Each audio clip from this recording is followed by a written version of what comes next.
Hello everyone. और thumbnail पे जैसा कि आपने देखा भी होगा कि एक यूपीएससी एस्पिरेंट जो दिल्ली में रह कर के तैयारी कर रहे थे, नीलेश, जिनकी करंट लगने से डेथ हो गई। और ये न्यूज़ देख के बहुत ही ज़्यादा दुख हुआ, क्योंकि हम सब ये चीज़ फील कर सकते हैं, ये समझ सकते हैं कि अपने घर से दूर रह के प्रिपरेशन करना, और वो भी गवर्नमेंट ध्यान नहीं देती है कि ऐसी जगहों पे बच्चे रहते हैं दिल्ली में, जहाँ पे एकदम कंजेस्टेड सा एरिया है, पतली गलियां हैं, एकदम तारों का जाल बना हुआ है। और ऐसे में एक एस्पिरेंट जो कि इस साल मेंस भी देने वाला था, वो अपने जीवन को खो देता है। तो ये बहुत बुरा लगा देख करके, और हमारी संवेदनाएं हैं उनके परिवार के लिए। और अभी जैसे कि मौसम चल रहा है बारिश का, तो आप लोग सभी ये बात ज़रूर ध्यान रखें, क्योंकि हम गवर्नमेंट के भरोसे नहीं रख सकते। हम खुद थोड़ा अवेयर रहें, जहाँ भी पानी ज़्यादा भरा हो थोड़ा देख करके जाएं, क्योंकि बहुत सारे केसेस ऐसे टाइम पे मानसून सीज़न में सामने आते हैं। तो आप शुरू करते हैं डिस्कशन। जैसे कि डेट है आज की 17 जुलाई, और कल जो मैंने क्वेश्चन दिया था उसका आंसर देख लेते हैं। मुद्रा योजना के तहत ऋण सीमा को बढ़ाकर कितना कर दिया गया है, और इसका आंसर था 20 लाख। आज का फर्स्ट क्वेश्चन देखते हैं। प्रत्येक वर्ष किस दिन को राष्ट्रीय आयकर दिवस के रूप में मनाया जाता है? Which day is observed as a national income tax day every year? Option A है 23 जुलाई, बी है 24 जुलाई, सी है 25 जुलाई, और डी है 26 जुलाई। तो इसका जो सही आंसर है वो है हमारा ऑप्शन बी, 24 जुलाई। 2010 से भारत 24 जुलाई को राष्ट्रीय आयकर दिवस मनाता है, जो 1860 में सर जेम्स विल्सन द्वारा आयकर के पहले अधिरोपण की याद में मनाया जाता है। यह दिन राष्ट्रीय विकास के लिए समय पर कर भुगतान के महत्व पर प्रकाश डालता है। पहली बार 2010 में 150वीं वर्षगांठ मनाई गई थी। तो इस तरीके के जो डेज़ हैं वो पूछे जाते हैं, और ये स्टेटमेंट में आपसे पूछा जा सकता है कि ये कब से मनाया जा रहा है। और जैसे यहाँ पे जेम्स विल्सन ने आयकर के अधिरोपण के बाद इसको शुरू किया गया है, तो इस तरीके के स्टेटमेंट आपको मिल सकते हैं क्वेश्चन में। नेक्स्ट क्वेश्चन है हमारा, हाल ही में खबरों में रहा राष्ट्रीय सांस्कृतिक मानचित्रण मिशन किस मंत्रालय द्वारा प्रशासित है? National mission on agriculture mapping on culture mapping recently seen in news is a scheme administered by which ministry? Option A है ministry of finance, ministry of culture, C है मिनिस्ट्री ऑफ डिफेंस, और ministry of agriculture. जो इसका सही answer है वो है हमारा option B, ministry of culture. तो संस्कृति मंत्रालय द्वारा संचालित राष्ट्रीय सांस्कृतिक मानचित्रण मिशन का उद्देश्य भारत के 6.5 लाख गांवों की सांस्कृतिक विरासत को सूचीबद्ध करना है।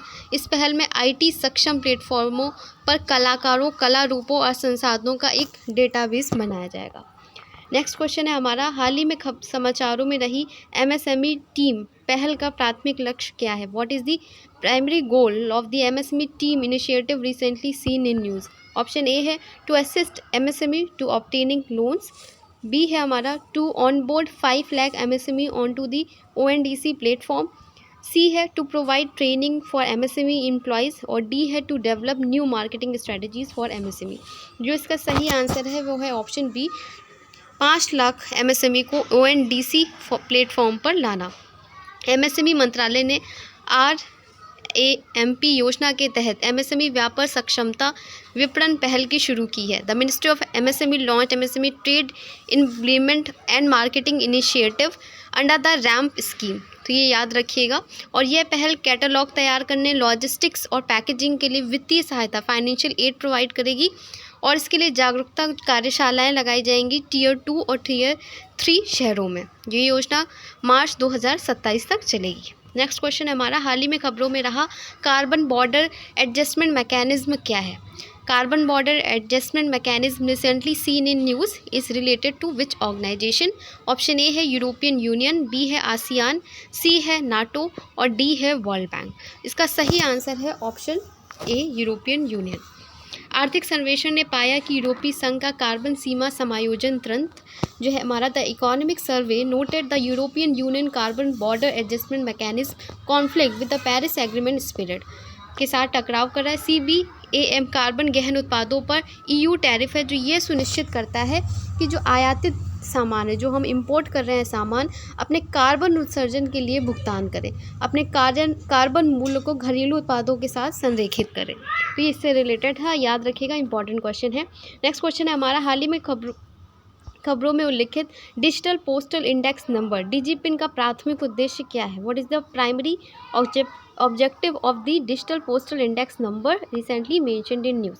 ऑप्शन ए है to create a new postal code system, B है to replace traditional addresses with QR code, C है to implement a new mail sorting system, D है to establish a standardized geo coded addressing system in India. Bharat में एक मानकीकृत जियो coded addressing प्रणाली स्थापित करना। तो यही हमारा आंसर भी है। देखते हैं, डाक विभाग ने IIT हैदराबाद के साथ मिलकर विकसित एक जियो कोडेड एड्रेसिंग सिस्टम DigiPin का बीटा संस्करण लॉन्च किया है। DigiPin का उद्देश्य क्या है कि पतों को भौगोलिक स्थानों को बनाकर उन्हें पहचान कर सार्वजनिक और निजी सेवाओं के लिए एड्रेसिंग को सरल बनाना है। नेक्स्ट क्वेश्चन की तरफ चलते हैं। नेक्स्ट क्वेश्चन हमारा, भारत के आर्थिक सर्वेक्षण के बारे में निम्नलिखित कथनों पर विचार करना है। पहला स्टेटमेंट है it is published by ministry of finance, और दूसरा स्टेटमेंट है it is release annually before the union budget. तो सही बताना है, दोनों ही स्टेटमेंट हमारे सही थे। बजट से पहले, एक दिन पहले इकोनॉमिक सर्वे आता है। तो केंद्रीय वित्त और कॉरपोरेट मामलों की मंत्री हैं हमारी निर्मला सीतारमण द्वारा संसद में आर्थिक सर्वेक्षण 2023-24 पेश किया गया, और आप सभी लोगों ने कमेंट सेक्शन में बताया था कि इन्होंने कितनी बार बजट पेश किया है, तो 7 टाइम्स किया है, बिल्कुल सही आंसर था। आर्थिक सर्वेक्षण क्या है? ये आगामी वित्तीय वर्ष के पूर्वानुमानों के साथ समाप्त होने वाले वर्ष के लिए राष्ट्रीय अर्थव्यवस्था की स्थिति, कृषि से लेकर के एग्रीकल्चर से लेकर के पूरा अनएम्प्लॉयमेंट तक के लिए बताना है, कि विस्तृत रिपोर्ट देना है। तो इकोनॉमिक सर्वे होता है वो पिछले साल का होता है, ठीक है। जो बजट होता है वो अपकमिंग ईयर में हम क्या करेंगे उससे रिलेटेड होता है। और ठीक है, नेक्स्ट क्वेश्चन की तरफ बढ़ते हैं हम। कोविन प्लेटफॉर्म के बारे में निम्नलिखित कथनों पर विचार कीजिए। Consider the following statement about the CoWIN platform. Option A है इसे भारतीय विज्ञान संस्थान द्वारा विकसित किया गया था। बी है हमारा, यह उपयोगकर्ताओं को टीकाकरण के लिए पंजीकरण करने और टीकाकरण प्रमाण पत्र डाउनलोड करने की अनुमति देता है। ऑप्शन सी है हमारा, ये केवल मोबाइल एप्लीकेशन के माध्यम से ही उपलब्ध है। तो केवल एक ऑप्शन सही था। कोविन के बारे में आपको पता भी होगा, हमारा जो कोरोना के टाइम पे बहुत ज़्यादा प्लेटफॉर्म ये यूज़ हुआ है, और अभी भी इससे रिलेटेड क्वेश्चन आ सकते हैं, और ये न्यूज़ में भी रहता है।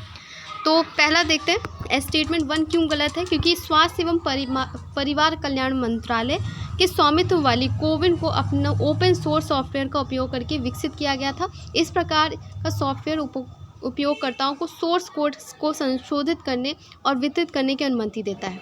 स्टेटमेंट 2 हमारा सही है, हमारा स्टेटमेंट 2 सही है ये, कि ये उपयोगकर्ताओं को टीकाकरण के लिए पंजीकरण करने और टीकाकरण प्रमाण पत्र डाउनलोड करने की अनुमति देता है। क्योंकि आपने खुद यूज़ किया है तो आपको पता भी होगा कि ये स्टेटमेंट हमारा सही है।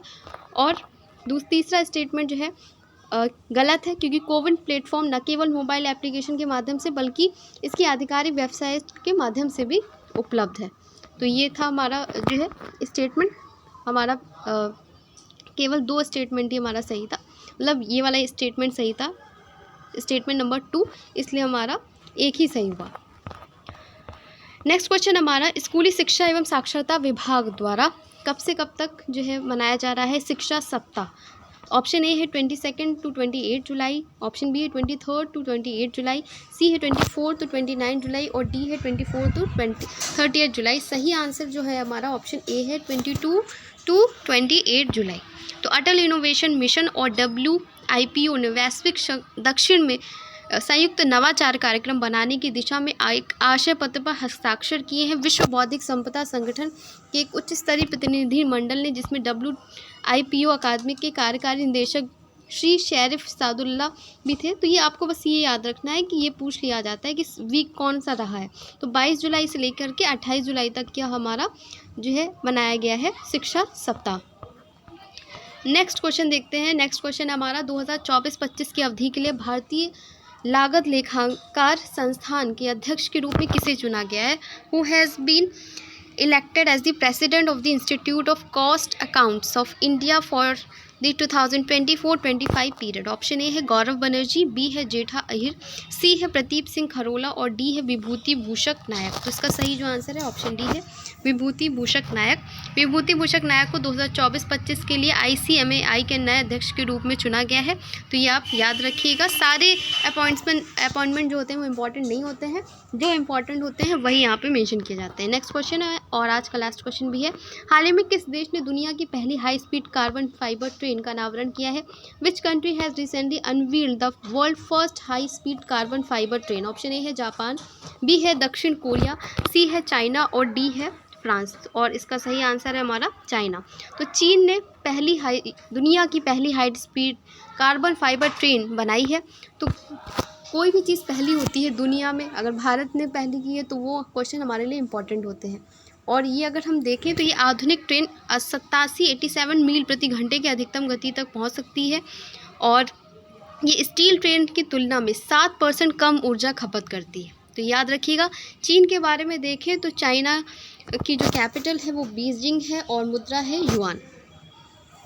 और आज का टेस्ट क्वेश्चन है, ये आपको बताना है कि शिक्षा सप्ताह कब से कब तक मनाया जा रहा है। इसके अलावा जो हमारा सीरीज़ है 5 मिनट सीरीज़ से मैं 2 सीज़ के बारे में आपसे पूछ रही हूँ कि ब्लैक सी की बाउंड्रिंग कंट्रीज़ क्या है और रेड सी की। और आप इसको उसी ट्रिक के माध्यम से जो है कमेंट सेक्शन में लिखेगा जो मैंने आपको 5 मिनट सीरीज़ में बताई है। सो दैट आपका रिवीजन भी होता जाएगा और आपको ये भी पता चल जाएगा कि आप कितना उसको रिटेन कर पा रहे हो। और इसका जो थर्ड पार्ट है वो आने वाला है, तो स्टे ट्यून और इसको चैनल को सब्सक्राइब कर लीजिए ताकि जैसे ही वीडियो अपलोड हो आपके पास नोटिफिकेशन पहुंच जाए और आप वीडियो पे आ पाएँ।